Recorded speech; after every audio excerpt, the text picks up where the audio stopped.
रहे हैं कि डंडा लेकर उस मतलब उनके हाथ में डंडा था, लेकिन वो डंडा आपके हाथ में, आप दोनों के हाथ में दिख रहा है। ये लोग परसों शाम से ही माहौल बना के रखे थे कि इसके साथ में किसी भी तरह से ऐसा किया जाएगा, ब्लेड से मार देंगे, जान से मार देंगे, चाकू कर देंगे, ये कर देंगे, इस तरीके से ये लोग हरकतें करते हैं। एक महिला जो मंदिर से लौट रही थी, उसे जो है पार्षद और उनकी बेटी के द्वारा मारने की बात निकलकर सामने आ रही है। किनारे में उर्मिला पांडे है, उसके बेटे को और उसकी फैमिली को इन लोगों ने बहुत मारपीट की। इसमें जो दिखाया जा रहा है और जो दिख रहा है ये बहुत ही अलग है।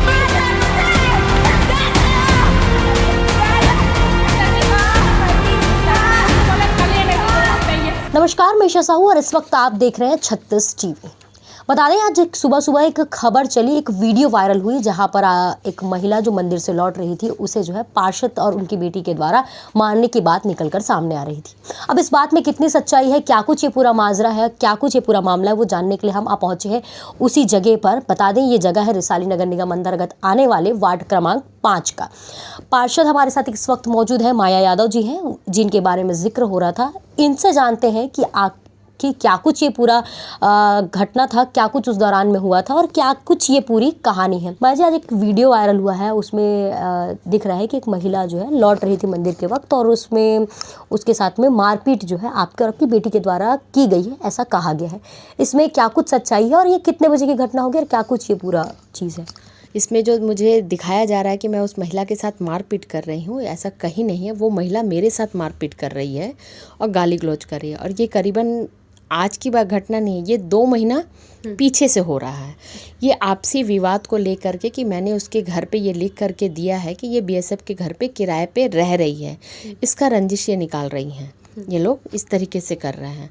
ये परसों सुबह मैं धूप में बैठी हुई थी, मैं क्योंकि आँख का ऑपरेशन हुआ है तो मैं बाहर भी नहीं निकल रही थी।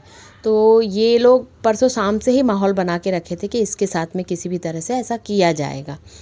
और मैं धूप में बैठी हुई थी, वो बड़बड़ करते गई है और बड़बड़ करते ही आई है। जब आई है तब बहुत पार्षदी इसका निकालते हैं, लिखने वाली हुई है, करने वाली हुई है, इस तरीके से करने लगा। मैंने भी पूछा कि किस तरीके से आप ये बात कर रही हैं, मुझे क्यों सुना रही हैं? तो बोलती है कि मैं बच्चों को बता रही हूँ। मैं बोली यहाँ बच्चा तो कोई है नहीं कि आप मेरे को ही सुना रहे हो करके। तो उसी पे उसने डंडा लिया था, उसे मेरे पे चला दिया। जब चलाया तो मेरे हाथ पे भी चोट लगी। फिर मेरी बेटी भी दौड़ करके आई, बाजू वाली आंटी भी दौड़ करके आई। और ये जो बोलते ना प्लान करके जो करना, ये था क्योंकि वो नीचे में उनकी एक श्रुति रथ करके है, वो बाकायदा वो वीडियो भी बना रही थी। ये लोग वीडियो भी बनवा रहे थे कि हमको वीडियो बनाना है और कहाँ कब कैसे कितना वायरल करना है, ये काम करना है। तो लास्ट में जब उसने मारपीट किया तो मैंने भी उसे डंडा छीन करके उसको भगाया है कि तू यहाँ से भाग करके, जब देखो तब आते जाते गाली गलौज ये लोग करते रहते हैं। संध्या सिंह और उसका पति वो क्वार्टर खाली करने के नाम पे रंजिश को लेकर के दोनों पूरे भिलाई में ऐसा कोई बंदा नहीं होगा जिसे ना बोले होंगे कि पार्षद ऐसा हरकत कर रही है। और 2 महीने से मैडम, ये 2 महीना हो गया मुझे एफआईआर देते हुए। महीने में 3 एफआईआर इन लोगों के नाम पे हो गया है। इन लोगों ने जाति सूचक भी मेरे और मेरी बेटी के ऊपर लगाया है। जो मेरी बच्ची यहाँ रहती नहीं है उसको भी किसी भी तरह फंसाया जाए और पार्षद को तंग किया जाए और फिर हम जो बोले वो पार्षद करे।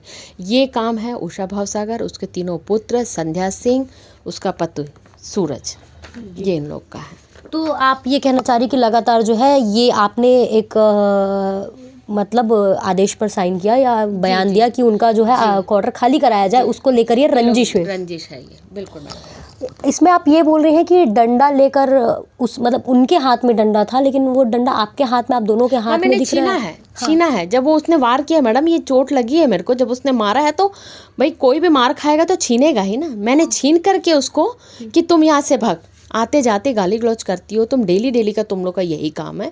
मैंने अपने आत्मरक्षा के लिए एक डंडा जरूर चलाया है। और उसमें ये बातें आ रही थी कि उसको काफ़ी चोट लग गई है, मुलायजा वगैरह के लिए भी ये सब चीज़ गई थी। कितनी तो वो डॉक्टर, वहाँ के सरकारी डॉक्टर ही बताएंगे कि कितना चोट लगा और क्या है। बाकी चोट तो मुझे भी लगी है, उनको भी लगी है, काउंटर केस हुआ है। बाकी अब वो किसको कितना रूप में ले रहे हैं और दिखा रहे हैं, अब तो वही जाने। जब अब रंजिश को लेके निकले ही हैं तो वो तो सब पैतरा अपनाएंगे ही। जी, इसमें एक बात और आप कह रहे हैं कि 2 महीने पहले आपने गाली गलौज करने को लेकर भी आपने पहले भी पूर्व में भी एफआईआर कर दिया है, करके आपने रखा था।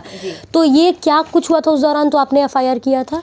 ये जो सुधा भवसागर, उसका पुत्र समीर और कुणाल है और एक छोटा बच्चा है जो उस जाति का आता है होंगे जो भी हो, तो वो एक किनारे में उर्मिला पांडे है, उसके बेटे को और उसकी फैमिली को इन लोगों ने बहुत मारपीट की, बहुत यानी बहुत मारपीट की। और उस पर FIR हुआ, उसकी गवाह मैं बनी हूँ। तो उसको भी लेकर के इन लोग में रंजिश है कि इस तरीके से इन्होंने गवाही क्यों दी, और उसको लेकर के ये लोग मेरे घर के सामने आए दिन आकर के, उस समय से लेके अभी तक आए दिन आकर के गाली गलौज, ब्लेड से मार देंगे, जान से मार देंगे, चाकू कर देंगे, ये कर देंगे, इस तरीके से ये लोग हरकतें करते हैं। उसके मैंने जाकर के 25/10 को ये मैडम मैंने ये FIR दर्ज कराया है इन लोगों के नाम पे। अच्छा, मतलब आप ये कहना चाह रही है एक मामला ये है कि आपने एक मामले में गवाही दी है और एक मामले में घर खाली कर, तो ये दोनों मिलकर ये चीज ऐसा कर रहे हैं मेरे साथ में। और मुझे जो दिखा रहे हैं, जो दिख रहा है वैसा कहीं भी नहीं है, और जो दिखाना चाह रहे हैं ये कि पार्षद ने ऐसा किया, नहीं, पार्षद के साथ इन लोगों ने ऐसा व्यवहार किया है। जी, तो आपने पार्षद का पक्ष सुना कि क्या कुछ इस पूरे मामले को लेकर उनका कहना है कि ये जो वाद विवाद है ये अभी से नहीं, कई महीनों मतलब 2 महीनों से चल रहा है, और उसी का जो है एक नमूना जो है कल देखने को मिला था, और वही वीडियो जो है अब वायरल हो रही है। अब इसमें जो पीड़िता है, मतलब जो आरोप लगा रही है कि पार्षद ने इस प्रकार की घटना उनके साथ में अंजाम दी, मारपीट किया है, उनका इस पूरे विषय में क्या कुछ कहना है ये भी हम जानने की कोशिश करेंगे। फिलहाल अब इस पूरे मामले को लेकर आपकी क्या राय है, ज़रूर बताइएगा।